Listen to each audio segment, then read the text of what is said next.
किया है उन्हें ये पता है कि हमारी 25 साल से क्या हालत है, या जिन्होंने उनके पास उलेमाओं से बयान लेने गए थे या फतवा लेने गए थे उन लोगों को ये पता है कि हमारे 25 साल से हम बेघर बैठे हुए हैं। नमस्कार, प्रव्या संजाल में आपका स्वागत है। मैं हूं ओमकार मणि। महाराष्ट्र विधानसभा के आम चुनाव की घोषणा हो चुकी है। 20 तारीख को इसका मतदान है। ऐसे में मतदाताओं को लुभाने के लिए नेताओं द्वारा, राजनीतिक पार्टियों द्वारा कई तरह की घोषणाएं की जा रही हैं, लेकिन इस बीच मुस्लिम समाज के मतदाताओं को निर्देश देने के लिए मुस्लिम उलेमा द्वारा फतवे जारी किए जा रहे हैं।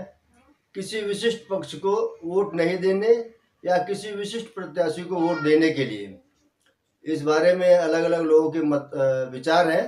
इस संबंध में मैंने कल्याण पश्चिम विधानसभा क्षेत्र 138 से निर्दलीय चुनाव लड़ रहे ऐलान बर्मावाला से जानने की कोशिश की है। यह कहाँ तक जायज है, इसका क्या प्रभाव पड़ सकता है। ऐलान बर्मावाला जी, आप कल्याण पश्चिम 138 विधानसभा से निर्दलीय चुनाव लड़ रहे हैं, आपके मुख्य मुद्दे क्या हैं? मुख्य मुद्दे सिर्फ और सिर्फ एक ही मुद्दा है, पुनर्वसन।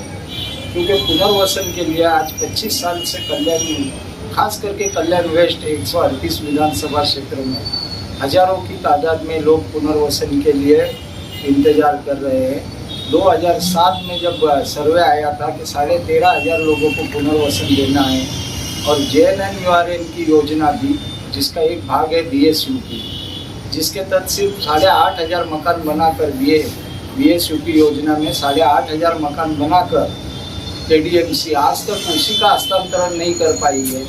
और 2007 के बाद भी हजारों झोपड़े निष्कासित किए गए, मगर आज तक किसी को पुनर्वसन के नाम पर कुछ नहीं मिला। इसके लिए आप जिम्मेदार किसको मानते हैं? सरकार को, प्रशासन को, लोक प्रतिनिधि को? आपके हिसाब से जवाबदार कौन है? प्रशासन तो जिम्मेदार ही है, मगर सरकार और लोक प्रतिनिधि भी ज़्यादा बड़े जिम्मेदार है। अगर लोक प्रतिनिधि सही तरीके से उस चीज़ का पाठ पुरावा करते तो शायद इतने लोग आज तक बेघर नहीं रहते। कहाँ की झोपड़ियाँ हैं आपके नज़र में जिनको पुनर्वसन करना चाहिए था और नहीं किया गया, कि उनको तोड़ा गया? कहाँ की झोपड़ी को आपकी जानकारी के अनुसार? सबसे पहले तो कल्याण गोविंदवाड़ी, रेती बंदर पे तोड़ी नहीं गई है। रेती बंदर पे क्या गुरगाड़ी पत्री पुल प्रकल्प में हजारों की संख्या में रूम तोड़े गए। वो रेती बंदर काउंटिंग में आते हैं। रेती बंदर अगर पूरा नहीं तोड़ा गया, इसका मतलब आप क्या चाहते हो कि पूरा रेती बंदर टूट जाए, हजारों और लोग बेघर हो जाए, ये चाहते हो आप? आपके हिसाब से अभी कल्याण की कौन कौन सी झोपड़ियों को सबसे पहले पुनर्वसन करना जरूरी है? सबसे पहले कल्याण वेस्ट में रेती बंदर, गोविंदवाड़ी, इंदिरा नगर, उसके बाद में कल्याण डोंबिवली महानगर पालिका। इंदिरा नगर में तो BSUP बना है। कल्याण वेस्ट में कौन सी इंदिरा नगर की आप बात करें? इंदिरा नगर नाम की 4-5 झोपड़पट्टी है। इंदिरा नगर जहाँ BSUP बना है, मैं उसी जगह की बात कर रहा हूँ। उसी जगह पे आज भी 125 लोगों को पात्र अपात्र फेटाड़ले वंचित में रखा गया। और तो और अभी KDMC से डायरेक्ट रजिस्ट्रार के पास भेजा जा रहा है वो पेपर को कि वो वैल्यूएशन निकाले, और वो उस BSUP की सदनिका का वैल्यूएशन 25 लाख रुपए निकाल रही है, जिसका रजिस्ट्री 2.25 लाख रुपया हो रहा है। जिनके पास लाख और 70,000 रुपये भरने को नहीं है घर के, जो 5-5 साल 10-10 साल इंतजार करके 70,000 और 1.25 लाख रुपए जमा कर रहे हैं, वो 2.25 लाख रुपए रजिस्ट्री के कहाँ से लाएंगे? और कौन सी बता रहे हैं? उसी की बात कर रहा हूँ मैं। उसके अलावा कुंभरनी में जो फॉरेस्ट ने जो तोड़ दिया है 413 झोपड़े, उसके आसपास और अभी हजारों की तादाद में है जो टूटना बाकी है, जो हो सकता है इलेक्शन के बाद कार्रवाई में टूट जाए। उसके बाद RS नगर झोपड़पट्टी, RS टेकरी झोपड़पट्टी, उसके बाद माताजी टेकरी झोपड़पट्टी है, उसके बाद इंदिरा नगर झोपड़पट्टी है, उसके बाद सलमान चाल है, उसके बाद आज़ाद नगर है। आज़ाद नगर पे तो रिंग रोड का हाईवे आके घर के दीवार तक लगा हुआ है। घर पे जो रिंग रोड में तो बहुत से लोगों को मुख्यमंत्री साहब ने पुनर्वसन के लिए लेटर वगैरह दिया था, आपकी जानकारी सही है क्या? बहुत से लोगों को दिया है, मगर बहुत से लोगों को नहीं भी दिया है ना। मेरा बोलने का मकसद ये नहीं है आपने दिया उसके लिए हम शुक्रगुजार है, मगर जिनको नहीं दिया उनका क्या? उन्होंने भी तो अपने पैसे लगा के घर खरीदा था ना। जो पात्र अपात्र की आप बात करो, इंदिरा नगर में 100 के जो लोग अपात्र बनाया गया है। लेकिन मुख्यमंत्री ने तो खुद पहल करके यहाँ पे यात्रा में ऐसा दरबार लगा करके लोगों को करीब 750 लोगों को घर का चाबी दिया था। तो और कौन से अपात्र रह गए आपके हिसाब से? और कौन से अपात्र रह गए नहीं, जो 2008-9 में जो निष्कासन हुआ था उसी यादी के अनुरूप अगर देखा जाए तो उसी में से 125 लोगों को अपात्र घोषित किया गया है, जबकि वो पूरी तरीके से पात्र थे। सिर्फ ये घराविजी घर के योजना को बीएसयूपी में कन्वर्ट करने के प्रशासन के जो घोटाला है, ये सिर्फ कन्वर्ट करने के चक्कर में ये पात्र से अपात्र हो गए।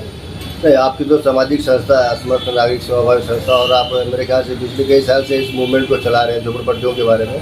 तो आपके मुद्दे में सिर्फ कल्याण वेस्ट की झोपड़पट्टी क्यों आ रही है? सिर्फ कल्याण वेस्ट की झोपड़पट्टी में इसलिए बोल रहा हूँ क्योंकि आपने कहा कि विधानसभा इलेक्शन में खड़ा हूँ, तो मेरी विधानसभा क्षेत्र की ही मैं बात करूँगा हाल फिलहाल। तो वैसे तो देखा जाए तो आनंद नगर झोपड़पट्टी है, कल्याण ईस्ट में सिद्धार्थ नगर झोपड़पट्टी है, जिनको नोटिस देके पड़ा हुआ है, रेलवे के बगल में है,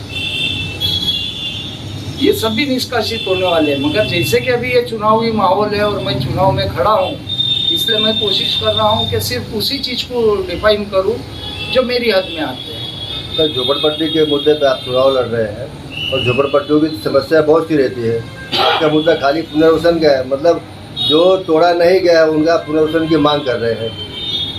नहीं, जो तोड़ा नहीं गया उनके भी पुनर्वसन की मांग कर रहा हूँ, और जो तोड़ा जाने वाला है उनको भी पुनर्वसन पहले दिया जाए, इस चीज़ की मांग कर रहा हूँ। और सिर्फ उसी चीज़ की मांग नहीं कर रहा हूँ, जब झोपड़पट्टी अगर समझो अच्छे घरों में कन्वर्ट हो जाएंगी तो अपने आप वहाँ पे मूलभूत सुविधाओं का अभाव भी कम हो जाएगा।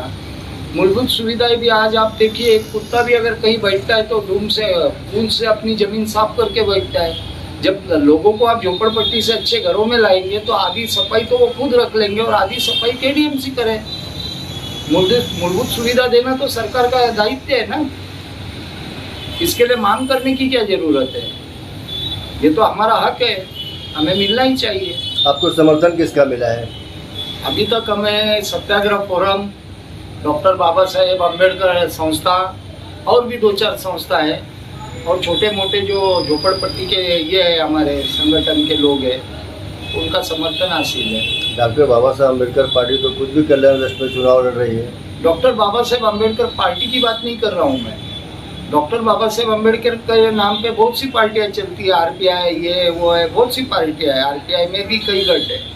मैं डॉक्टर बाबा साहेब अम्बेडकर संस्था की बात कर रहा हूँ, किसी पॉलिटिकल पार्टी की बात नहीं कर रहा। एलान वर्मा वाला ने मुस्लिम उलेमा के फतवे के बारे में भी जवाब दिया। जिन उलेमाओं ने आह्वान किया है उन्हें ये पता है कि हमारी 25 साल से क्या आदत है, या जिन्होंने उनके पास उलेमाओं से बयान लेने गए थे या फतवा लेने गए थे, उन लोगों को ये पता है कि हमारे 25 साल से हम बेघर बैठे हुए हैं। इस अंक में बस अभी इतना ही। कल फिर मिलेंगे किसी नई कहानी के साथ। शेष अगले अंक में।